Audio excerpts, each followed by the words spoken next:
Actually मैं rejection को face नहीं कर पा रहा था, जो उसे रिजेक्ट किया गया राही द्वारा, वो उसे फेस नहीं कर पा रहा था। और जो एक आम लड़का आई थिंक करेगा, एक 23-24 साल का लड़का, कि उसे रिजेक्ट कर दिया और फिर वो क्या करता है, वो फिर दूर ही भागता है उस इंसान से जिसने रिजेक्ट किया। उसे याद तो आ रही है क्योंकि प्यार तो है, और वो राही को याद कर रहा है कि कैसे वो उसे मना रही है, आई लव यू बोल रही है।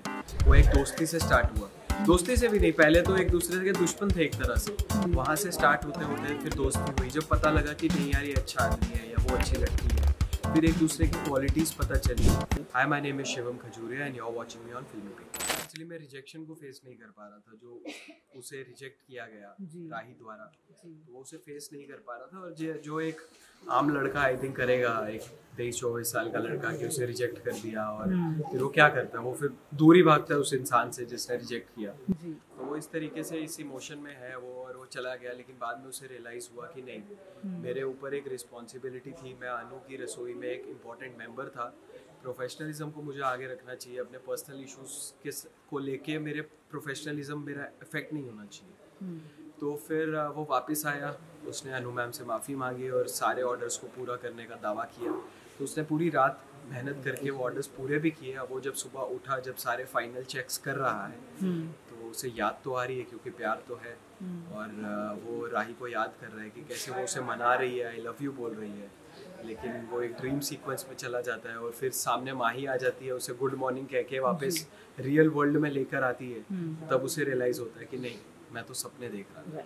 One last question. Personally, what is that one thing which you really like about Prem and Rahi's love story? अगर वो एक चीज़ आपकी पर्सनल फेवरेट है तो? आई थिंक क्यूटनेस बहुत है दोनों के बीच, जो एक इनोसेंस होती है ना, एक प्यार में जो एक इनोसेंस होती है। जैसे आप जनरली देखते होंगे तो वो बहुत ही ओवर द टॉप प्यार दिखाया जाता है हर जगह की, इस तरीके से। तो इसमें क्या है, इसमें एक नोक-झोंक भी है, और ये प्यार भी बड़ा ऑर्गेनिक स्टार्ट हुआ, एक दोस्ती से स्टार्ट हुआ।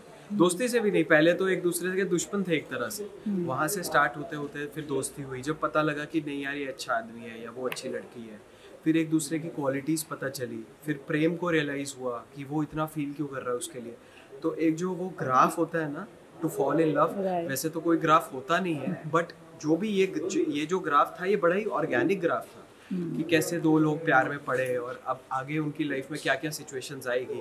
और प्यार तो हो गया, उसके साथ अभी उन्हें एक रिलेशनशिप में आना है, नहीं आना है, शादी होगी नहीं होगी, अब बाकी प्रायोरिटीज़ भी हैं लाइफ की। जैसे राही को बहुत साल बाद अपनी माँ वापस मिली है, तो उसके लिए माँ की रिलेशनशिप भी इम्पोर्टेंट है। मेरे लिए भी मेरी अनु मैम, मतलब मैं इतना मानता हूँ। फिर मेरी फैमिली का भी एक पास्ट है, तो वो सब चीज़ें को किस तरीके से उनका प्यार क्या इन सब हर्डल्स को जीत पाएगा या नहीं, वो देखो।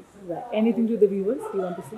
I just want to thank you all because I feel really blessed that you guys are appreciating Prem, Rahi and everyone. तो बस यार, gratitude, और ऐसे ही अच्छा काम करते रहेंगे और आप ऐसे ही अच्छे सपोर्ट करते रहिए।